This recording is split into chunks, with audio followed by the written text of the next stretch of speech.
Look, there is this split in Reform UK. You acknowledge that. Even Nigel acknowledged it within the interview. He says, no, no, no, no, we can't go to the hard right. That's why we need to appeal to this Islam vote. That's why we're going to have the Muslim candidates. Rupert Lowe, just today, saying, June, that's just giving up on our country. Oh, right.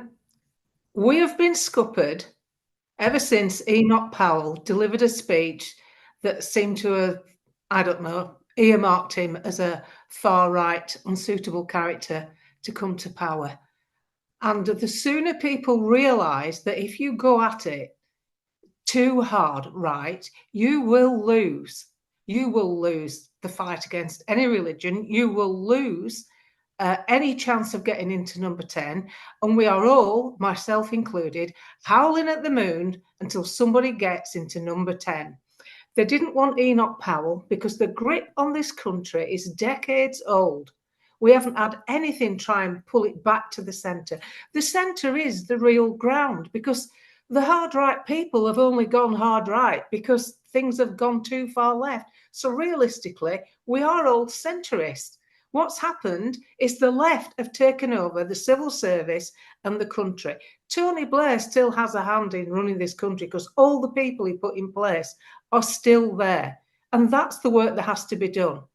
Rupert's speech is brilliant. I agree with everything he says about how things have been let down and the culture's been diluted.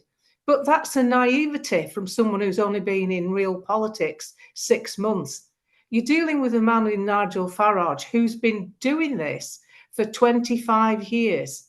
And he's been pushed back, called a racist, called a fascist, called a Nazi during that time.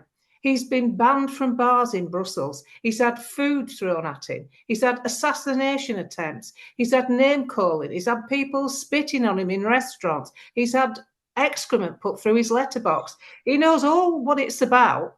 Rupert's just been rocketed in because Nigel Farage came back to politics.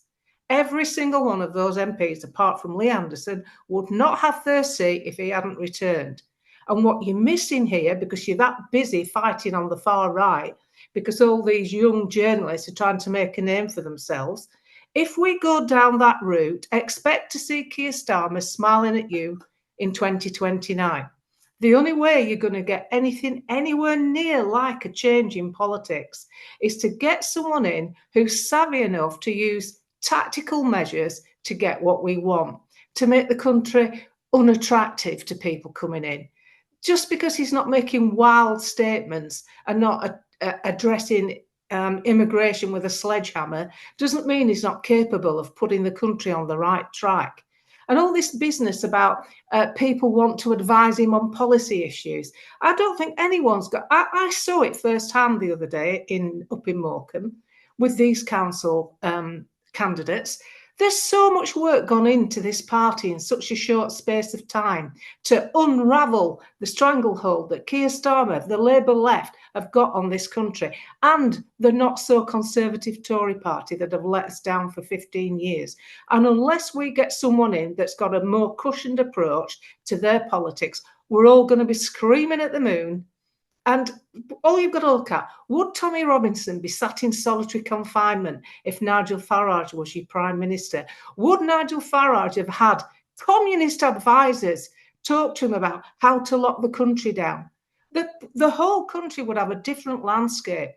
The boats would be stopped. There's legislation in place to stop it. There's legislation to process offshore. It's here. It's available to use, but nobody's got the political will to do it. And when people say, oh, I didn't ask him any hard questions, I wasn't there as a journalist. I'm not a journalist. I'm not an investigative reporter. I am actually in that sphere. When I went to that meeting, when I was invited to that meeting, I was there as a supporter for the council candidates who were doing real hard work. And I see other people that are going on mainstream media, GB News, etc., and Talk TV and Sky News. It's all well and good giving you sound bites out, but unfortunately, there's a real boring side to politics where people have to discuss how much money is being wasted on carbon capture at council level, when they can't even clean a drain. You need people who want to do that. Yeah, you do. You do. And I totally understand that side of it.